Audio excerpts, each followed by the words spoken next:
Mas agora, pessoal, a gente volta para falar do desempenho do Ibovespa, que hoje renovou máximas de novo, caminha para um novo recorde. Converso agora com José Faria Júnior, CEO da Wagner Investimentos. Tudo bem, Faria? Mais uma vez, bem-vindo aqui no Money e uma boa tarde para você. Oi, Muriel. Boa tarde, prazer em revê-la. Uma Boa boa tarde tarde. também a todos que nos assistem. Quero muito te ouvir sobre esse cenário que a gente está acompanhando do Ibovespa. A gente pode acreditar esse desempenho do Ibovespa totalmente a Estados Unidos e esse cenário que a gente está vendo muito otimista de corte de juros na semana que vem já pelo Federal Reserve? Ou tem mais coisa por trás? Especialmente agora no dia de hoje, pode ter o PIB, né? Mas queria também entender a sua avaliação. Bom, o Ibovespa está tendo um desempenho muito interessante esse ano. Se a gente for observar de mais ou menos 2013 até 2025, o Ibovespa variou de uma faixa de mínima em 20 mil dólares e de máxima de 29 mil dólares. Ele caía para 20 mil, subia, exceto a Covid, né, que ele foi para bem abaixo disso. E ele terminou o ano passado, ou começou esse ano, nesse piso, né, 19.500 dólares, mais ou menos. E a gente imaginava que, por enquanto, a Bolsa não ia romper esse teto, na faixa de 29 mil dólares, que seriam 150 mil pontos, mas a Bolsa hoje está em 31 mil dólares. Então, conseguiu romper, ou está rompendo, uma consolidação de mais ou menos 12 anos. Se isso vai perdurar mais para frente, a gente vai descobrir, mas realmente é bastante interessante pensar que está com uma força importante. E quando a gente compara o Brasil com outros países, por exemplo, o índice, o MSCI de Emerging Markets, está subindo um pouco acima de 30% no ano.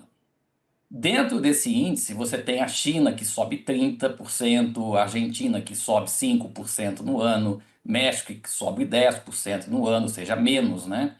Mas também você tem o Brasil, que está com 50%, bem mais do que o índice, que está um pouco acima de 30%.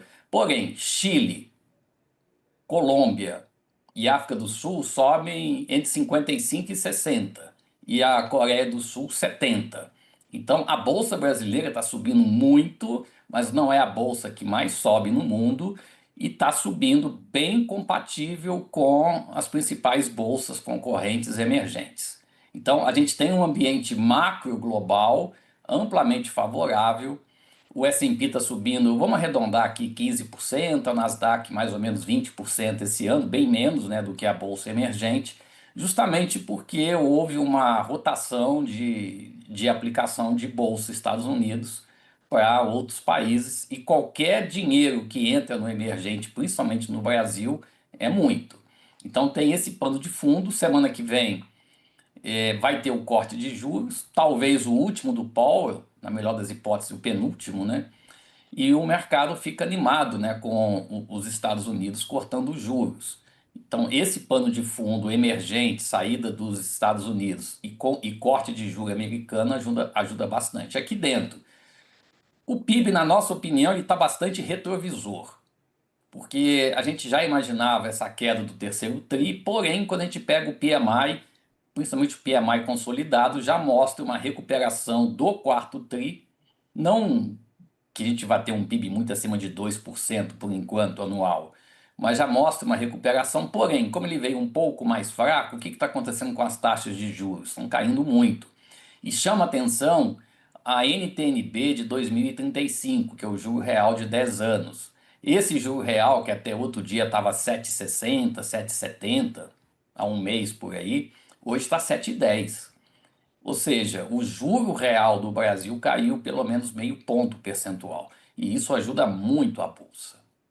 Faria, até queria entender se na sua avaliação, diante desse desempenho do Ibovespa, a gente pode talvez estar vendo o Ibovespa indo para um novo patamar. Você citou que a gente está crescendo tanto quanto alguns países emergentes. A gente pode começar nesse sentido a ser comparado com talvez países já mais desenvolvidos, ou não é para tanto? A empolgação é boa, mas não chega nesse nível.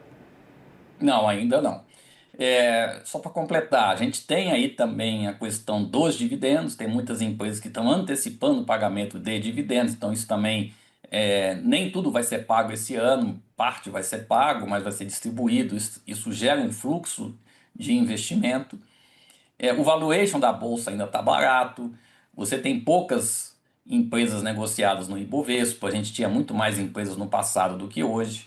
A taxa de juros que vai cair no Brasil quando? Vamos esperar o Copom da semana que vem para ver se eles vão dar alguma dica, se pode ser janeiro, mas março a gente entende que é certo, né, essa queda da taxa de juros, e o Bovespa sempre vai bem com taxa de juros. E um outro ponto, depois eu até falo com mais detalhes, são as commodities, né? As commodities estão subindo muito.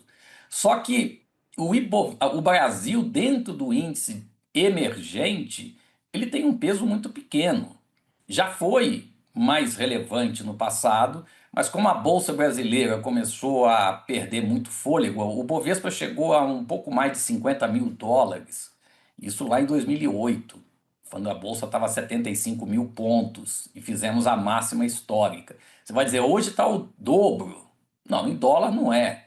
E se for corrigir também não é, em CDI ou talvez até IPCA. Então é uma máxima nominal.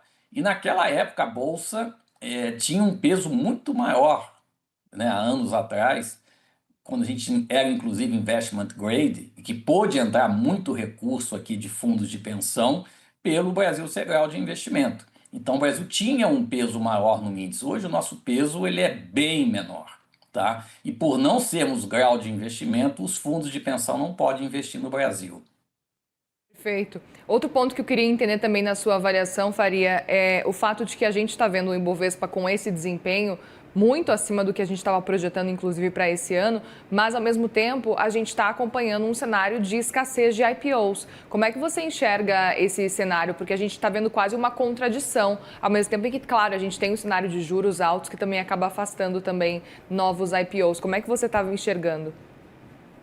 Bom, deixa eu fazer esse comentário, até dar o crédito aqui para o Christian Kellet da Alfaqui, que há mais ou menos um ano, né, ele entrou com uma tese, né, que vai faltar papel, e é uma tese que está se provando verdade, porque hoje o que a gente está tendo é uma redução do número de empresas negociadas na Bolsa, a gente está vendo uma recompra de ações, então o Brasil hoje tem menos empresas, menos papéis circulando. Então, como você tem um valuation atrativo, a política, ainda a gente não vê necessariamente, se bem que nos últimos 30 dias o Bovespa andou mais do que o índice emergente, mas a gente não vê necessariamente ainda um trade eleitoral, porque a gente está muito ainda negociando próximo de Chile, Colômbia, África do Sul, e esse trade eleitoral pode fazer a Bolsa continuar subindo ano que vem, a depender do que acontecer, principalmente depois do Carnaval, quando a gente descobrir aí o candidato da oposição.